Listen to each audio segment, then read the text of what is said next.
Bonjour à tous, bienvenue, c'est 9h50 le matin à Bretagne. Nous sommes très heureux de vous retrouver pour cette petite heure en direct. Alors vous le savez, c'est la semaine de l'éducation sur France Télévisions et tous les jours nous accueillons du public pendant la matinale. Alors ce matin, c'est une partie de la classe de terminale option cinéma audiovisuel du lycée Bréquigny de Rennes qui nous fait le plaisir d'être à nos côtés. Un de leurs professeurs d'ailleurs, Stéphane Leroux, sera notre invité, fil rouge, donc vous le retrouverez tout au long de cette émission. On est ravis de l'accueillir. Autre sujet, les fêtes de fin d'année approchent, ça ne vous a pas échappé. Et avec Noël, l'achat de cadeaux, un incontournable bien entendu. Mais pourquoi pas cette année essayer d'offrir à vos enfants des cadeaux durables ou dématérialisés. Un jouet en bois, un abonnement à un magazine ou une inscription à un stage. Gwendoline Brahim, notre chroniqueuse enfant, nous donnera une petite sélection dans quelques instants. Comme chaque semaine, nous ne manquerons pas de mettre en lumière un projet breton en recherche de financement participatif sur la plateforme Kengo. Ce matin, nous recevons Marie Morin. Elle est professeure à l'école Jeanne d'Arc de Plédéliac, une petite commune des Côtes-d'Armor. Cette école privée fait peau neuve et elle a besoin d'argent pour l'aménagement de l'une de ses 3 classes. Et puis le mardi, c'est aussi le jour où l'on s'intéresse à votre santé, vous le savez. Le sujet du jour, c'est très concernant, c'est l'ostéoporose, une maladie qui fragilise les os et augmente les risques de fractures. Une femme sur 3 est concernée après la ménopause, mais les hommes le sont aussi et on le sait moins. Quel traitement, quelle prévention? Nous ferons le point dans quelques instants avec le professeur Pascal Guggenbuhl, rhumatologue au CHU de Rennes. Sans oublier, en fin d'émission, le débriefing de notre chère comédienne Catherine Bossard, toujours pleine d'humour. Voilà pour le sommaire du jour. Bienvenue à tous, bienvenue à vous. Bonjour Stéphane Leroux. Bonjour. Vous êtes professeur de la section cinéma audiovisuel du lycée Bréquigny à Rennes, un lycée très réputé en la matière, inutile de le préciser, mais quand même. Avant de voir en quoi consiste cette formation, on avait envie un petit peu de regarder un sujet sur un métier particulier du cinéma qu'on ne connaît pas forcément, c'est le bruitage. Alors on regarde ce sujet et puis vous allez tout nous expliquer juste après. Des gants de boxe, des ballons, des chaussures, des bassines, de vieux ustensiles de cuisine et même un petit tas de foin. Nous ne sommes pas dans un grenier ni chez Emmaüs, mais dans un studio de bruitage.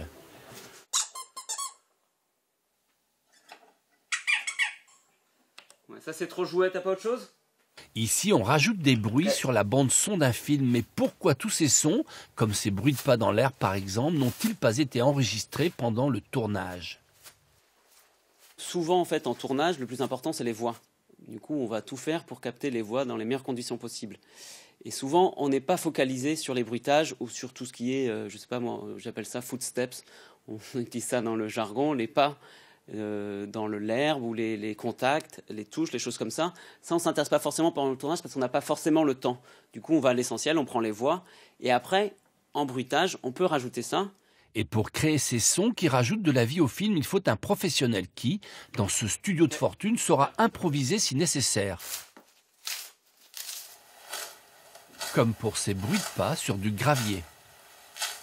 De temps en temps, on tombe sur un objet intéressant, on se le dit, tiens, je le mets en banque, c'est-à-dire je le récupère et je le garde pour moi pour un bruitage futur. Et puis de temps en temps, on est surpris par le film, on n'a pas forcément prévu l'objet. Et là, il faut être créatif, c'est-à-dire qu'avec un balai, on va faire un feu de cheminée, ou avec des biscottes, on va faire des pas dans les graviers, par exemple. Parce que, en l'occurrence, dans le studio où nous sommes aujourd'hui, il n'y a pas de bac à gravier véritable. Donc il faut trouver une astuce. Une astuce, des astuces, c'est un peu votre métier. Vous êtes quelque part un peu un magicien, vous aussi, dans tout ce que vous apprenez aux élèves. Est-ce que vous apprenez le bruitage d'ailleurs aux élèves ? Non, pas vraiment. On a du matériel de son pour faire de la prise de voix, de la prise sonore. Enfin, on fait du bruitage en tournage. Et on a eu l'occasion de travailler avec un bruiteur à l'occasion du premier de nos gros films tourné en Irlande, du coup, avec AGM Factory, qui avait assuré la post-production. C'était à Rennes. Et on avait vu travailler le bruiteur. C'était incroyable de faire tout avec rien, quoi. Une tartine, c'était une éponge avec un couteau qui passait dessus, etc. C'est magique, quoi. Il avait un sac de perles gigantesque pour faire bouger un rideau de perles, et voilà, il y en avait une 50aine. Non, c'est vraiment magique. Du coup, nous, on reste des enseignants quand même. Alors justement, enseignants, en quoi consiste exactement cette formation d'option cinéma audiovisuel ? Au départ, c'est une découverte des métiers du cinéma et de l'audiovisuel. C'est une option qui s'appelle CAV, cinéma audiovisuel. Donc, il s'agit à la fois d'une formation théorique sur l'image en général, sur le cinéma plutôt, l'histoire du cinéma, les grands courants, l'analyse de films, enfin tout ce qui est la découverte du cinéma en tant qu'art, et une partie évidemment réalisation, une partie pratique audiovisuelle, qui est, il ne faut pas se le cacher, souvent le pourquoi du comment, les élèves sont intéressés et viennent s'inscrire dans ces formations pour faire, pour mettre la main à la pâte, évidemment. C'est très important. Des passionnés, donc, qui viennent chez vous? Oui, alors certains, Forcément. effectivement, qui viennent au lycée spécialement pour ça, qui obtiennent une dérogation pour venir dans un lycée qui n'est pas leur lycée de secteur, parce qu'ils sont venus aux portes ouvertes, parce qu'ils ont eu connaissance de cette formation et qui sont déjà passionnés et ont déjà parfois même une expérience. De petits films faits en associatif ou même pour leur propre compte entre copains, etc. Ou alors des élèves qui sont à Bricquigny et qui s'inscrivent pour explorer en seconde. Ça s'appelle l'option d'exploration. Ça existe, ça, l'option d'exploration. Ce sont les options de seconde qui s'appellent exploration. Et en l'occurrence, nous, on en fait partie aussi. Donc certains viennent explorer, ça leur plaît, ils continuent jusqu'en terminale ensuite. Passionnés déjà ou passionnés en cours de route. Il existe beaucoup de formations de ce type-là en Bretagne? À l'échelle des lycées, oui, quelques-unes quand même. Alors après, il faut distinguer les options dites lourdes, les options qui ont une option de spécialité. Donc là, ce sont les options exclusivement littéraires, le bac L-art, comme il y a le bac, en tout cas le L-art, mention cinéma, ou mention théâtre, ou mention art plastique, etc. Donc là, il y en a quelques-unes, une poignée en Bretagne. Et puis ensuite, il y a toutes les options dites légères, c'est-à-dire les options facultatives. Et là, il y en a quand même plutôt une bonne vingtaine quand même. Vous êtes bien représenté en tout cas. Vous avez fait quelle formation, Stéphane Leroux? Alors en fait, moi j'ai fait, la fac. Est-ce que vous avez fait une section cinéma audiovisuel? Une section non, c'était le tout début des sections CAV quand j'étais lycéen et j'en ai jamais entendu parler avant d'arriver du coup en fac de cinéma, donc à Rennes 2 à l'université, enfin en fac art du spectacle, mention cinéma, où j'ai suivi en fait le parcours classique jusqu'à la thèse et parallèlement j'ai eu l'occasion de faire quelques cours en tant que chargé de cours, en tant que vacataire. Et puis c'était un peu le plan B au départ, en attendant l'université et la voie royale. Mais finalement, le plan B est devenu le plan A puisque je me suis à la fois plus amusé et j'ai trouvé ça aussi évidemment plus intéressant, plus riche de travailler avec les jeunes, plutôt que le monde entre soi de l'université. Et vous restez avec nous, ça nous fait un grand plaisir de vous accueillir ce matin. Puisque vous parliez de vous amuser, eh bien on va rester dans le domaine, on va parler de jouets. C'est la frénésie de Noël, vous le savez, les achats de cadeaux est amorcé. Comment gérer le trop-plein de jouets pour les tout-petits? Eh bien en optant pour des cadeaux différents, des cadeaux dématérialisés. Gwendoline Brahim, notre chroniqueuse enfant, va nous donner quelques idées.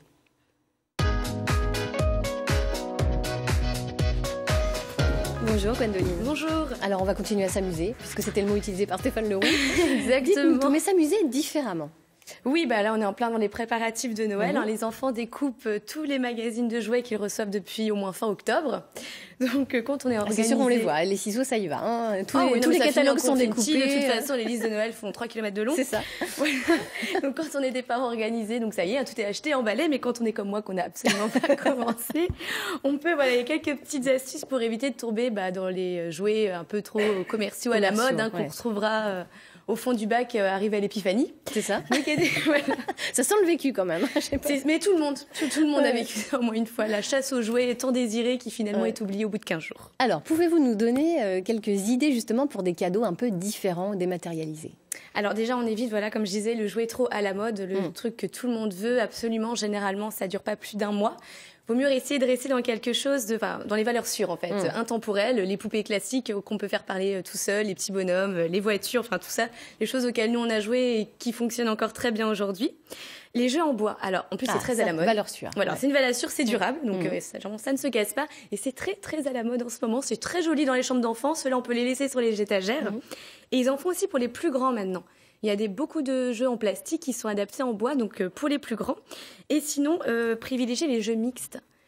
Bonne idée. Ah non, mais oui, parce que alors s'il y a un jeu qui est disponible en fille, donc rose, forcément, et en modèle mix ou garçon, vaut mieux prendre le garçon, comme ça il servira à tout le monde. Puis les filles, sortir des paillettes et des princesses, c'est bien aussi. Ça fait pas de mal. Autre chose. Et puis comme ça sert à tout le monde. Alors l'autre proposition, ce sont les cadeaux dématérialisés. On y revient cette fois. Qu'est-ce que c'est exactement? Alors c'est sortir un petit peu du cadeau un peu classique qu'on va offrir, une poupée, un jouet, une voiture, C'est prendre par exemple un abonnement à un magazine. Il y a plein de magazines pour enfants.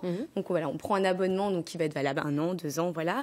Des places de spectacle, même pour les plus petits, dès 4-5 ans.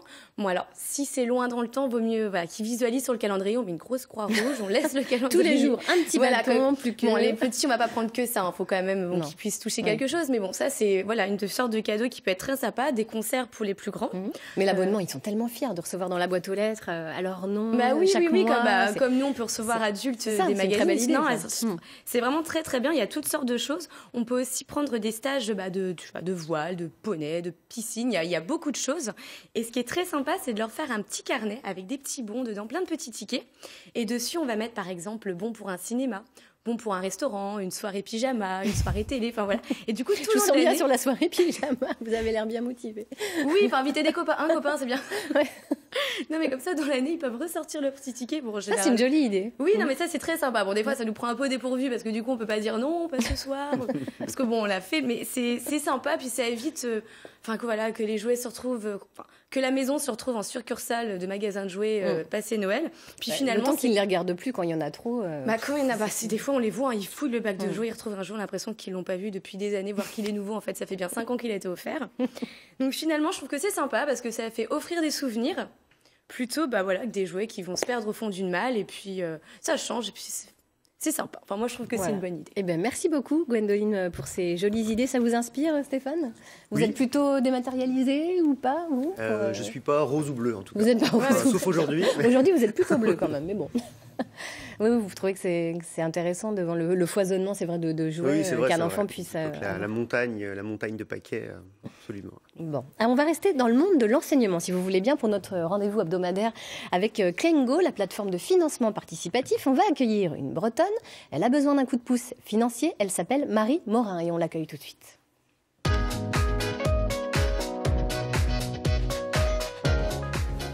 Bonjour Marie. Bonjour. Alors vous êtes plutôt rose, bleu, cadeau dématérialisé ou... Voilà, pour l'instant, vous êtes bleu plutôt, vous aussi.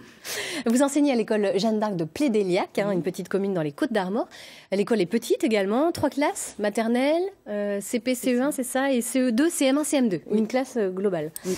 C'est un mode de fonctionnement dans les petites communes. Oui, voilà. Oui, donc j'ai CE2, CM1, CM2. Et la classe de CP-CE1 a été refaite l'isolation, l'électricité, et ils ont pu rentrer dans leur classe en septembre 2015. Ensuite, les maternelles ont bénéficié d'un nouveau bâtiment parce que eux, ils occupaient un préfabriqué qui datait de 40 ans. Ils sont rentrés en septembre 2016, l'année dernière donc. Et là, depuis juillet, il y a les parents d'élèves qui s'attellent à rénover notre bâtiment. Et là, c'est ce qu'on voit, c'est le préfabriqué qu'on occupait en attendant. Donc c'est une école qui fait peau neuve progressivement, en fait. Oui, voilà. D'accord. Alors, qui a pris en charge ces travaux ? Alors, les associations de parents d'élèves, voilà. C'est pas si fréquent que ça, en fait, qu'une rénovation comme ça soit prise en charge par une association de parents d'élèves. Oui, c'est le fonctionnement des écoles catholiques. Ouais. Et nous, on voulait un peu plus que juste la classe rénovée. Donc, avec les élèves, j'ai fait réfléchir les élèves à ce dont ils avaient besoin matériellement pour apprendre dans de bonnes conditions, des conditions optimales finalement. Et ils ont travaillé par petits groupes. On a travaillé aussi ensemble pour définir les besoins. Donc, pour aménager un espace informatique, un espace bibliothèque, lecture, et pour voir de quel ameublement on avait besoin. Et ils sont très, très raisonnables. Ils ont vérifié les rapports qualité-prix et on a chiffré, on a fait une petite évaluation, du montant, c'est ça ? Du montant pour l'aménagement de la classe. Voilà, qui s'élève à 3 700 €. 3 700 €. Donc c'est la somme dont vous avez besoin. Oui, et c'est pour ça que vous lancez cet appel au financement participatif sur la plateforme Klengo. Klengo, oui. Cet appel au financement, vous l'avez fait donc dans le cadre d'un projet de classe finalement. Ça veut dire que tous les élèves sont impliqués, qu'ils suivent tous les jours sur le site l'avancée. Oui, on suit tous les jours. Alors dès qu'il y a une participation, je le note au tableau. Ils sont très contents et ils sont très motivés. Et donc, il reste combien de jours pour participer justement à cette cagnotte? Donc, ça dure jusqu'au 20 décembre. Jusqu'au 20 décembre. Il reste quelques jours. Vous avez déjà récolté combien? Là, on est arrivé à 1275 €. Oh bah, c'est déjà pas mal. Il y a eu quelques participations ce matin, d'ailleurs. Mais ça va continuer. Oui, je pense. Ça va continuer. Alors, si les dons dépassent l'objectif fixé, vous les utiliserez comment? Imaginons, hein, on peut croire au Père Noël, puisqu'on n'en est pas loin. Bien sûr. Donc, on pourrait acheter des livres, des séries de livres pour la classe. Et puis, on pourrait aussi aider les classes de maternelle et de CP-CE1 dans leurs besoins aussi. Ce serait très bien. Alors aussi, par rapport au site Kengo, y a, pour le financement participatif, il y a, les contributeurs participent et en échange, ils ont un petit cadeau en fait. Donc on a réfléchi aussi au cadeau qu'on pouvait leur proposer. Donc soit c'est symbolique, mais ça peut aller d'un petit marque-page fabriqué par les élèves à pour les généreux, une place lors de notre concert chœur d'école en mai 2018. Ben voilà une belle idée, vous voyez. Alors, une belle action avant Noël, participer à cette... Et puis, à noter aussi que c'est déductible des impôts. Exactement. Donc, les entreprises qui veulent participer peuvent bénéficier d'une défiscalisation. Impeccable. Voilà. Je crois que là, vous avez tout dit. C'est parfait. Merci beaucoup, Marie Morin. Et puis, si vous voulez participer, donc n'hésitez pas sur la plateforme Kengo que vous retrouverez sur le site www.kengo.bzh. Ça vous inspire, ce type d'initiative, Stéphane? Oui. Vous avez déjà vous-même fait appel au financement participatif avec la classe? Alors, c'est vrai qu'au lycée Bricquigny, à côté, on fait figure de mastodonte, évidemment. Mais c'est vrai qu'il y a tellement de projets qu'on est tous un peu aussi dans notre coin, comme des petits artisans en train d'essayer de réunir les financements pour les films que l'on fait en classe complète, sur le tournage, sur la phase de montage. On fait effectivement des appels au financement participatif pour pouvoir professionnaliser, faire venir des intervenants et que les projets soient bien finalisés, quoi. Bon, alors justement, vous parlez de projet. Ça tombe bien parce qu'on va accueillir l'un de vos élèves qui s'appelle Pierre-Marie Villaréal. Il est élève en terminale audiovisuelle et il fait partie de la classe de première avec laquelle vous êtes parti l'an dernier au Pays de Galles. On l'accueille tout de suite. Pierre-Marie Villaréal. Entre-Bretagne, ce projet-là. C'était pas le Pays de Galles. D'accord. Alors, bonjour Pierre-Marie. Bonjour. Vous êtes en terminale, vous êtes le réalisateur du film L'Intrus. Oui. Ça consiste en quoi être réalisateur de film en terminale? En terminale, alors déjà le projet était en première. C'est un sacré défi quand même. Oui, c'était un grand défi, mais après moi c'est mon rêve d'enfant. Et en fait le réalisateur c'est un petit peu le chef d'orchestre artistique d'un tournage. Il va essayer d'étudier des intentions en fonction du scénario, etc. Et puis de pouvoir amener le spectateur dans un univers et que cet univers-là soit le plus réaliste et le plus cohérent possible. Et donc il va travailler en étroite collaboration avec tous les membres de l'équipe pour que ce film se fasse de la meilleure manière possible et que le résultat soit le plus beau. Vous êtes passionné, vous, de cinéma depuis tout petit? Oui. C'est quoi votre film préféré? C'est une grande question. Je pense qu'il va pas être d'accord avec moi, mais pour moi c'est La Grande Bellezza de Paolo Sorrentino. Il ne dit rien. No comment. Alors le film L'Intrus, il est en cours de montage, enfin on dit même en post-production, pour être très précis. Comment s'est passé le tournage, dites-nous? C'était vraiment génial, c'était très très bien passé, aucun conflit ni rien, tout a vraiment été impeccable.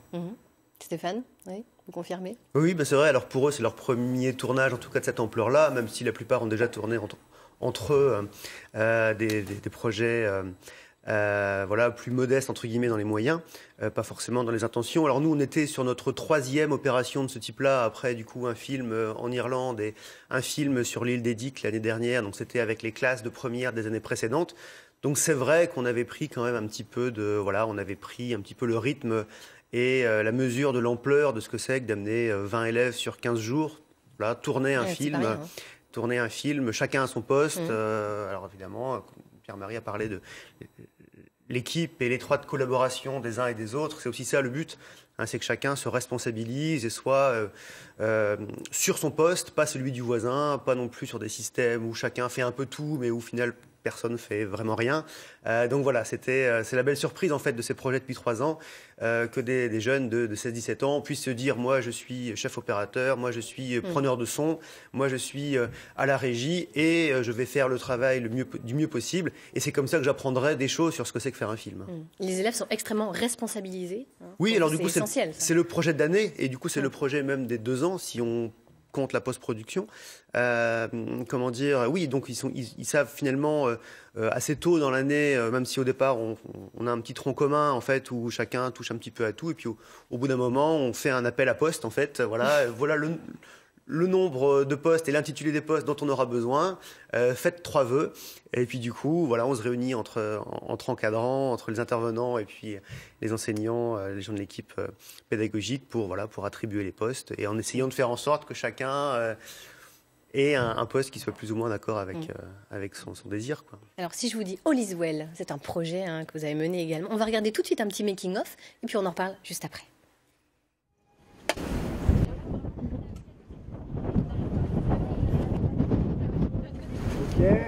Action! Ou alors ce qu'il faut faire c'est ne pas le centrer et mettre plus vers là. Taille et en plus t'as le décor derrière.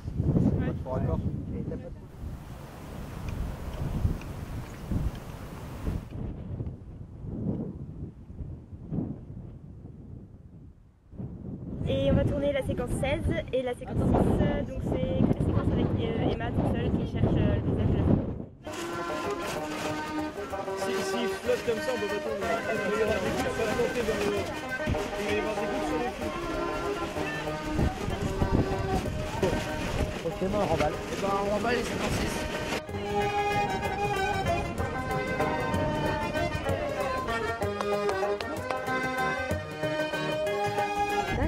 D'accord, ça devrait venir. Ça devrait venir. On va faire chez les moutons, ça leur rend folle. Eh ben, ça soufflait. C'était où? Expliquez-nous un peu ce projet, alors, All is Well. Alors au départ, c'est parti d'une idée un petit peu folle d'un enseignant qui n'a pas pu continuer à travailler avec nous et qui avait cette expérience, lui, de tournage. On allait au Festival de Cannes, en fait, en voyage scolaire. On l'a fait pendant plus de 10 ans. C'est souvent les voyages et sorties scolaires, c'est souvent effectivement aller voir des films, rencontrer des réalisateurs, aller dans les festivals.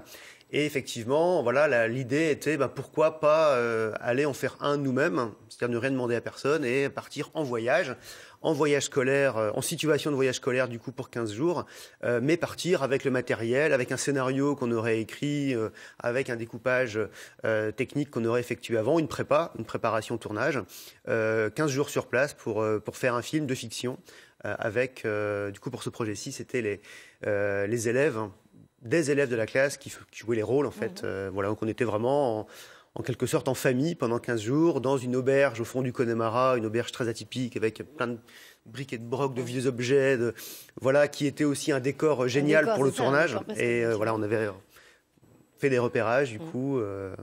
Et puis voilà, on y avait passé un peu de temps, évidemment. Quand je dis un peu de temps, c'est toute notre vie avant et aussi après.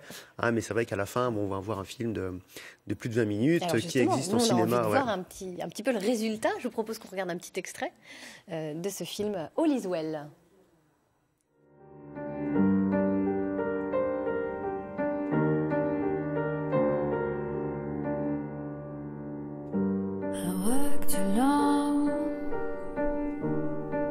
I feel so alone. I work too far. I don't know where I am, but where I am, I'm so tired.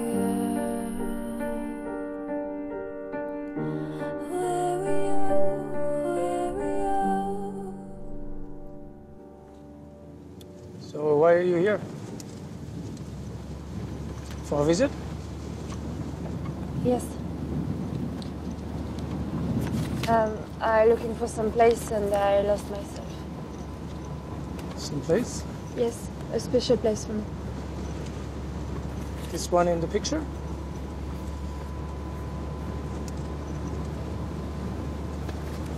I need to find it. I think we can find that. Eh ben, joli résultat, bravo, c'est chouette. À qui est destiné ce film ? À tout le monde. Voilà, tout le monde. Alors, il existe en version cinéma, sous-titré en français ou en anglais, puisque le film est bilingue, parce qu'on a réussi à solliciter des Irlandais locaux. Alors là, le chauffeur de la voiture, c'était le gérant de l'auberge. C'est ce que j'allais dire. J'ai failli dire que c'était l'aubergiste. Voilà, exactement, qui s'est prêté au jeu très gentiment. Donc le film existe en version cinéma, on l'inscrit dans les festivals et on essaye de le faire voir au maximum sous ce format-là, puisqu'il a été fait pour le cinéma. Et parallèlement, ça, c'était un défi, de le faire pour le cinéma directement, il fallait oser quand même. Tourné en 4K, sorti en DCP 2K, 5.1, etc. Donc c'est un film de cinéma qui, grâce du coup à notre partenaire productrice du film, les Petits Poissons Productions, du coup, bénéficie d'un numéro d'immatriculation au CNC. Donc c'est un court-métrage. C'est un vrai court-métrage. Et parallèlement du coup à cette diffusion-là, on essaye du coup de vendre le DVD et le Blu-ray qu'on a constitué pour pouvoir financer les projets suivants. Donc on essaye de... c'est un autre mode de financement, comme les billets de tombola ou les petits pains au chocolat de certaines classes. Que la génération d'aujourd'hui vende le travail en quelque sorte de leurs aînés pour pouvoir financer leurs propres projets. Donc voilà.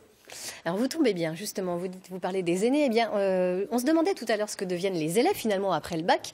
Il y en a une qui est sortie il y a 3 ans et qui a réalisé son rêve de devenir comédienne. Elle s'appelle Héloïse Martin. C'était une petite surprise qu'on voulait vous faire. Elle arrive tout de suite sur ce plateau. C'est l'une de vos anciennes élèves.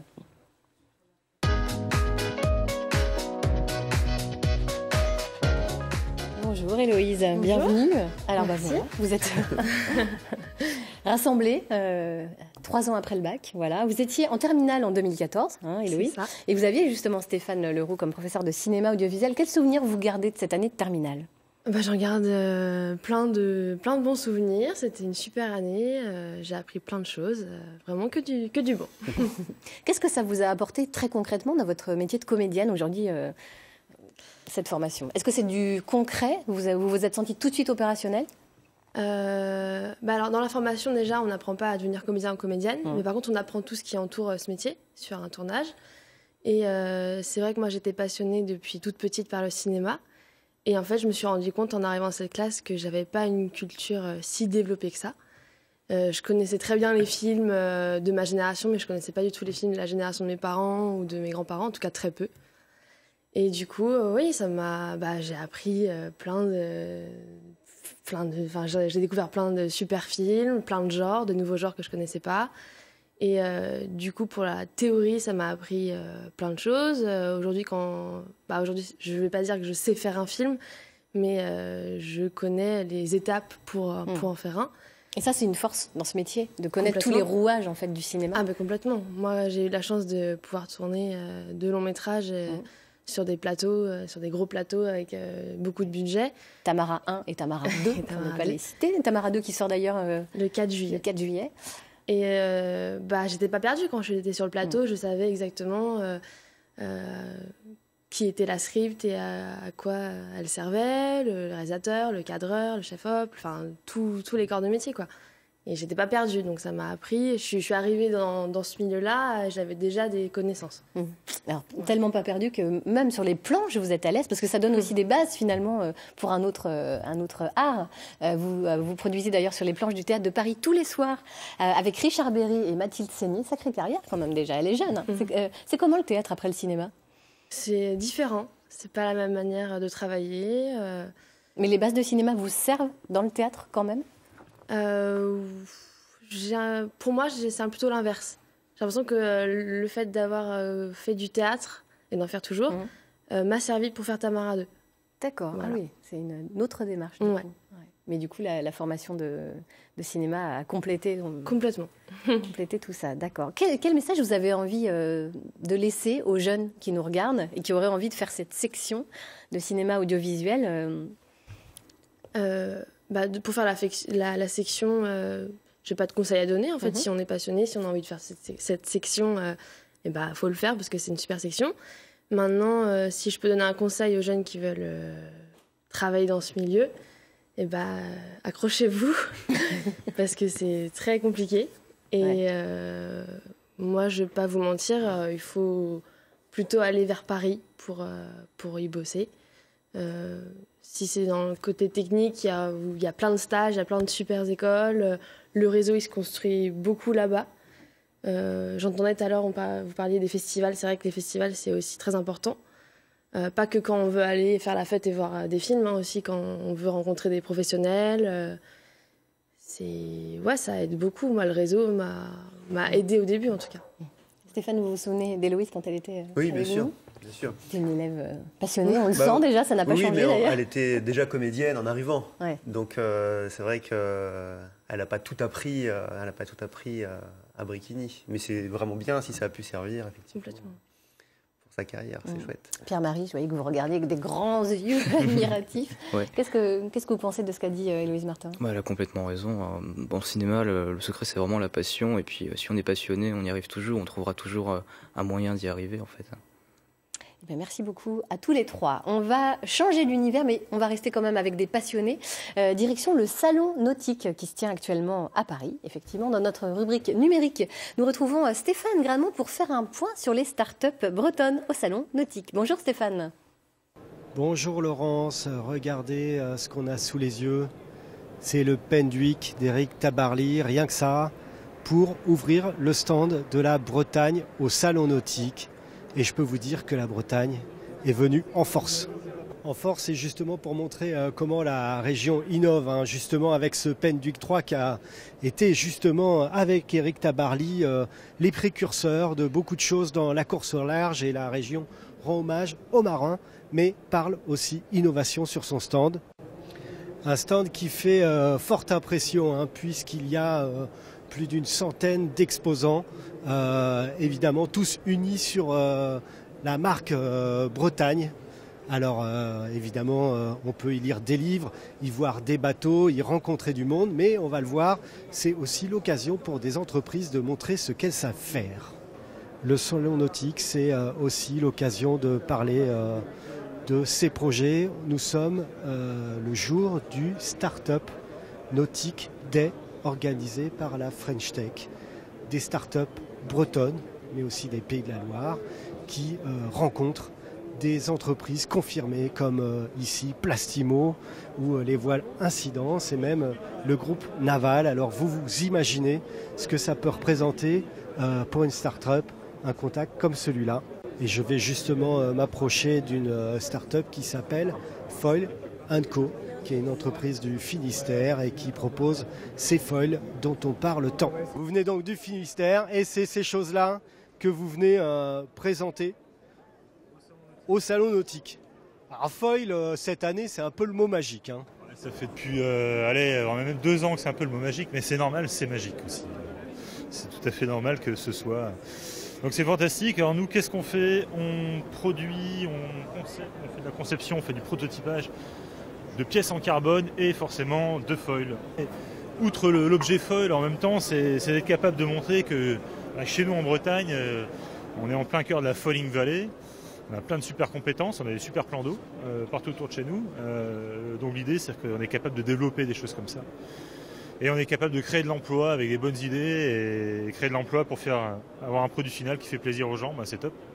Alors créer de l'emploi, ça veut dire quoi concrètement dans notre cas qui nous intéresse ? Alors nous, c'est une entreprise un tout petit peu plus d'1 an qui a été créée, on va dire 16 mois. Et aujourd'hui, on est déjà 11 à travailler sur le projet. Merci Tanguy. On va voir maintenant quelqu'un qui est très concerné par l'innovation parce que son sponsor, on voit le logo derrière moi, c'est la French Tech.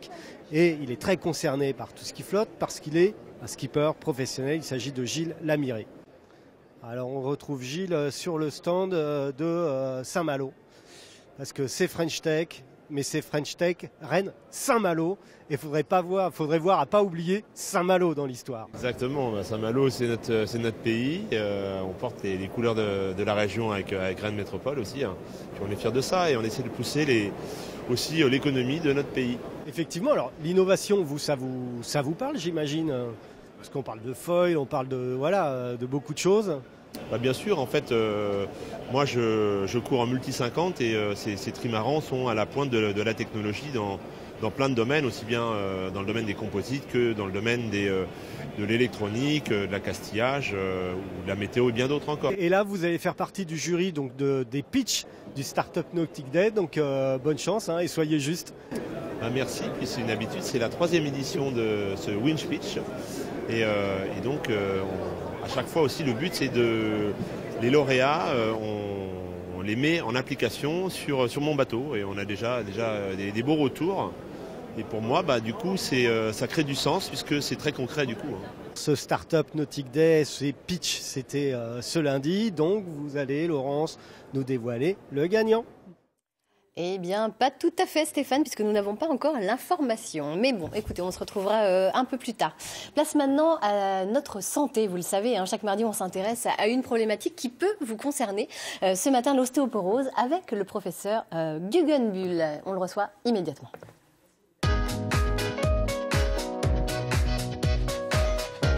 Vous êtes le chef du pôle locomoteur au service de rhumatologie du CHU de Rennes.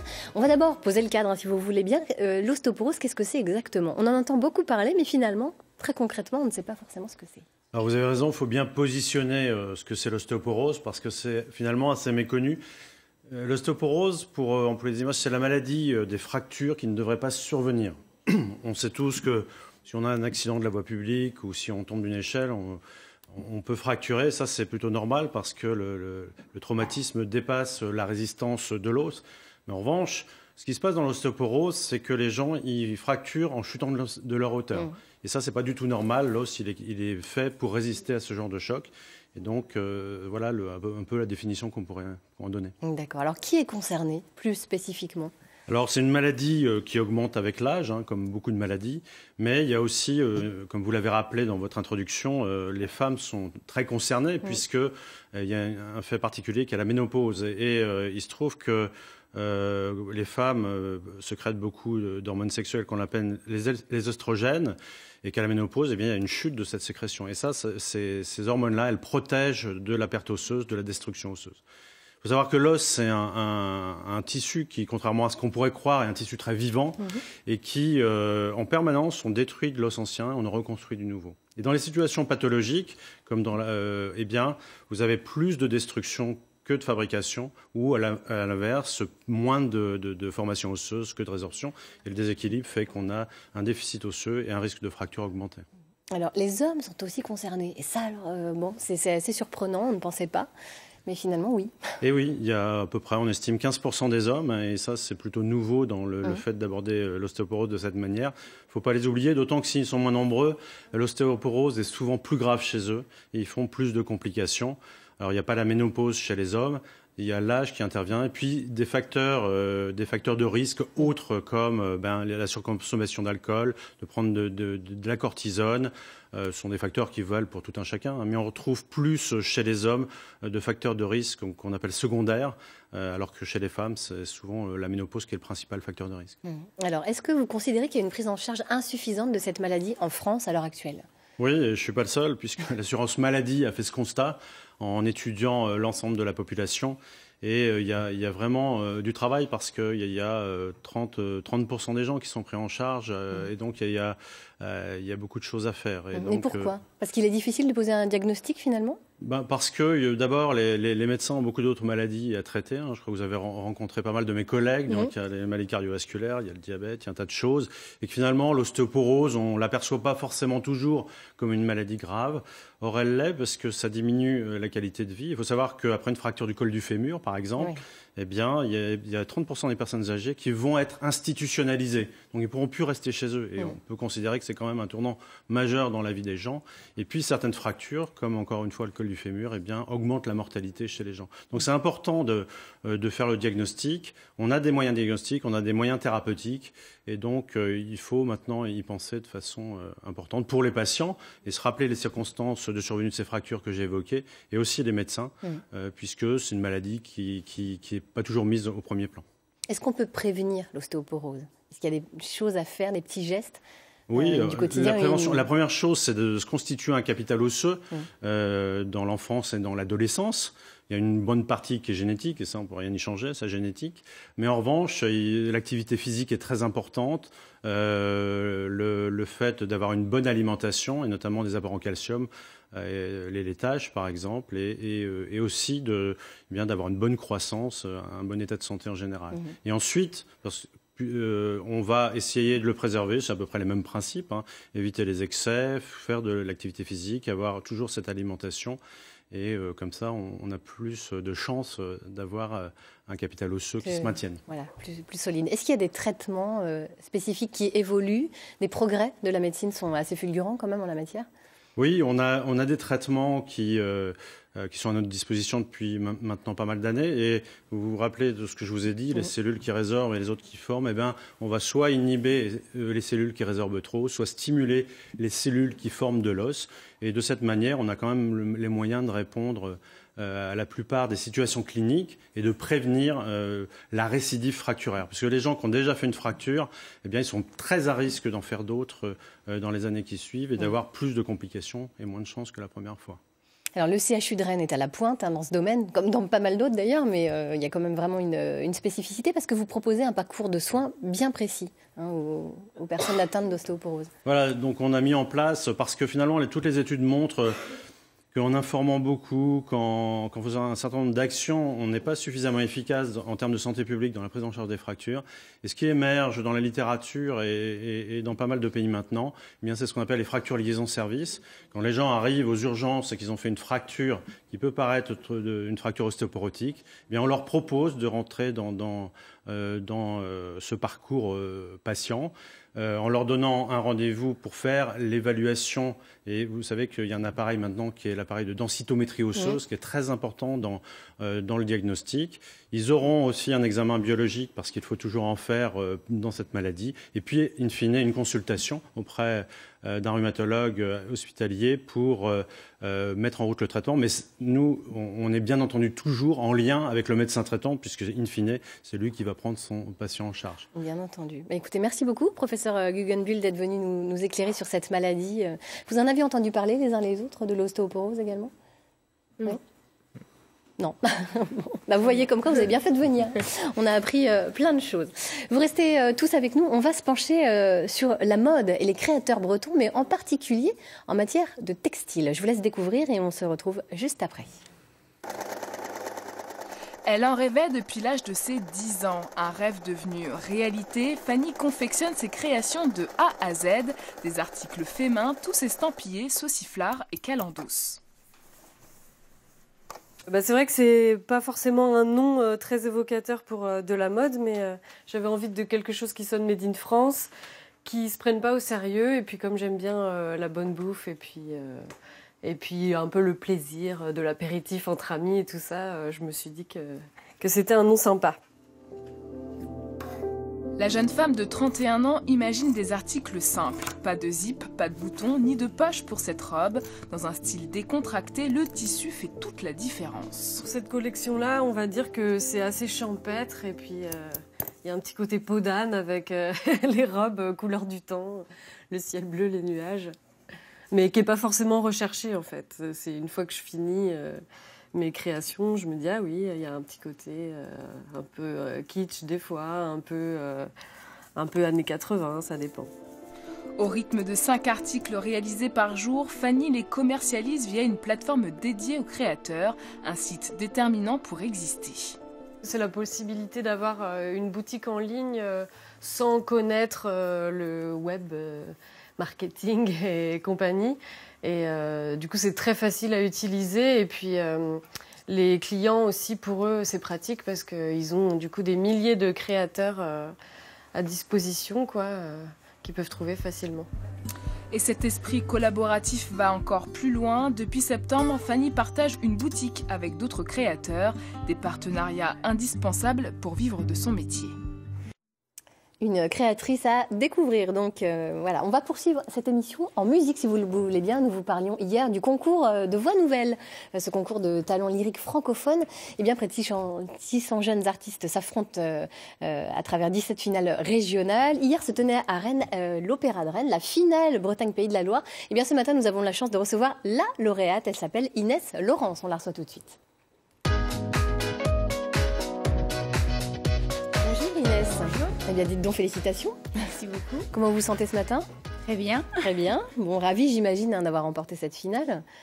Quelles émotions vous avez ressenties? C'est des très belles émotions, surtout à ce niveau. On est tous des artistes avec une bonne expérience, donc c'est sympa de partager avec des gens un peu comme soi. Donc c'est des très belles émotions. Quel est votre parcours finalement? Parce que c'est toujours intéressant de savoir d'où on vient. On est avec des lycéens et des professeurs. J'ai commencé ici à la maîtrise de Bretagne avec Jean-Michel Noël. Et ensuite, je faisais partie du chœur de jeunes filles, vu que ça se finissait en 3e. Et j'ai continué avec un professeur particulier, Oleg Afonine. Et à partir de là, donc on m'a conseillé de continuer parce que je pouvais avoir des possibilités. Et j'ai donc auditionné à Londres et je suis partie 6 ans à la Guildhall School of Music and Drama. Et je viens d'être diplômée de mon master.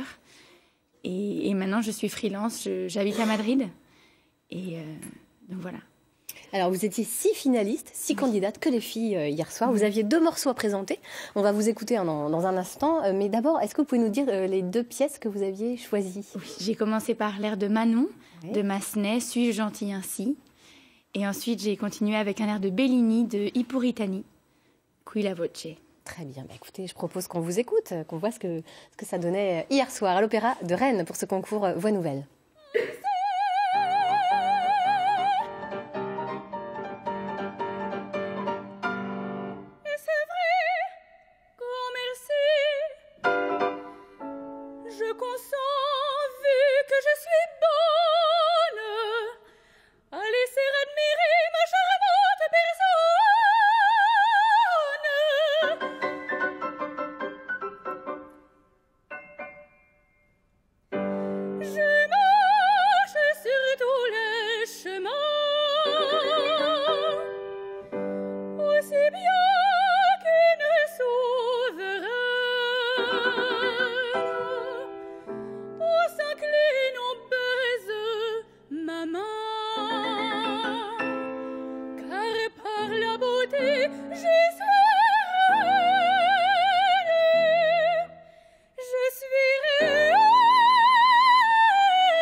Époustouflante, incroyable. Alors vous ne vous contentez pas de chanter, vous jouez et quelque part vous avez des points communs avec Héloïse. En fait, vous incarnez complètement le chant. C'est important pour vous? Oui, surtout dans le parcours à Londres, j'ai beaucoup appris pour le théâtre. Et puis c'est beaucoup plus intéressant pour nous de bien savoir l'air parce qu'on peut en profiter un peu plus. Chanter. Bien sûr. Héloïse, vous êtes impressionnée par une performance comme ça? Carrément, c'est super joli, vraiment. Alors, la prochaine étape pour vous, c'est donc les demi-finales nationales, c'est le 25 et le 26 janvier, c'est ça. Vous espérez évidemment vous qualifier, on imagine, pour la finale nationale du 10 février. Qu'est-ce que vous avez envie de proposer justement pour ces demi-finales? Proposer en termes de répertoire. En termes de répertoire. On a dû, quand on s'inscrit à ce concours, il faut déjà donner son répertoire, donc ça ne change pas. Et donc je chante l'air de Marie, de la fille du régiment, Il faut partir. Et ensuite un air de Mozart, Alcina. Non, pas du tout Alcina, mais c'est un air de Mozart. Et donc c'est un autre répertoire, donc je serais contente de le chanter. Comment vous allez vous préparer de manière spécifique, peut-être, je ne sais pas, des petites astuces pour Des petites astuces, c'est un travail donc, technique pour l'air, donc il faut, pour être confortable une fois qu'on est là-bas, pour justement pouvoir faire du théâtre et être à l'aise. Donc travailler seul et avec des coachs pour bien savoir l'air. Et puis ensuite, c'est s'imprégner, se reposer un petit peu quand même avant et surtout en profiter. C'est ce qu'on vous souhaite en tout cas. Qu'est-ce que vous espérez si vous gagnez cette finale, justement? Vous avez des projets déjà? Moi, ce que j'adore, c'est être sur la scène d'opéra. Donc c'est plus tard, j'espère que j'aurai l'occasion de faire des rôles sur la scène, partout. Et Et donc, oui, voilà, l'opéra. Votre rêve, ce serait quel rôle ? Il y en a beaucoup. Un en particulier. Un en particulier. Que vous aimeriez incarner. L'Acmé. Bon, écoutez, on vous souhaite bonne chance pour la suite. Et merci beaucoup, Inès, d'être venue ce matin sur ce plateau, sachant que vous avez quand même eu une soirée bien chargée en émotions. Merci beaucoup. Je vous propose maintenant qu'on fasse le débriefing de cette émission avec notre comédienne favorite, Catherine Bossard.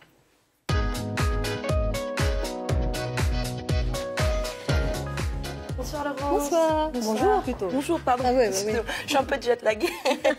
Bon, peut-être, aujourd'hui j'ai changé de mission parce qu'il faut être polyvalent et souple maintenant.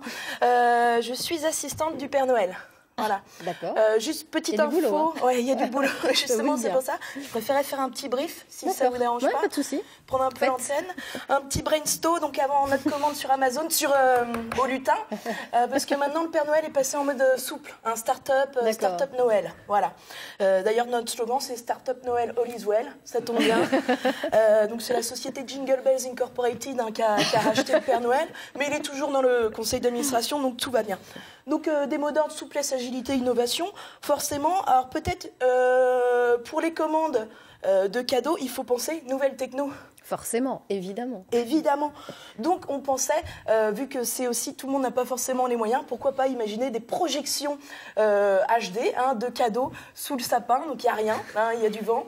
Mais en même temps, on est vraiment dans la nouvelle techno. Des bruitages aussi de cadeaux. Avec un petit journal. Oui, voilà.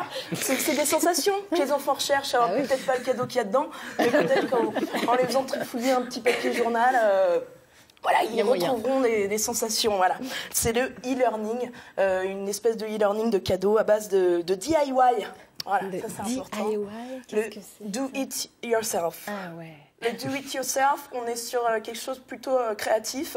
Donc, vu que c'est la mode des jouets en bois et que c'est la mode du DIY, pourquoi pas proposer à son enfant une bûche et une hache. Voilà, il fait lui-même son cadeau en bois, ça coûte pas très cher et il se débrouille souplesse, agilité.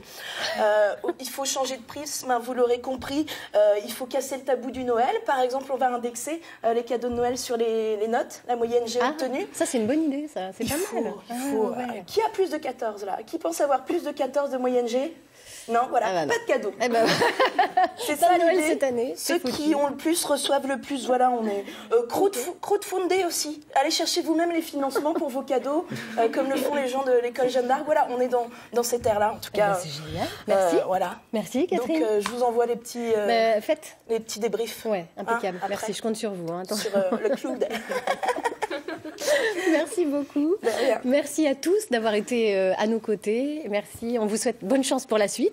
Héloïse, comme à vous, Inès. Et puis Stéphane, ne lâchez rien. Continuez comme ça à transmettre votre passion. C'était magnifique. On se retrouve demain pour le petit best-of consacré au monde de l'entreprise. Et puis jeudi, notre invité, ce sera le navigateur vainqueur du Vendée Globe, vous le savez, Armel Lecléage, qui nous fera le plaisir d'être à nos côtés. Voilà, mais on vous souhaite une magnifique journée. Restez connectés avec le Père Noël, forcément. Belle journée.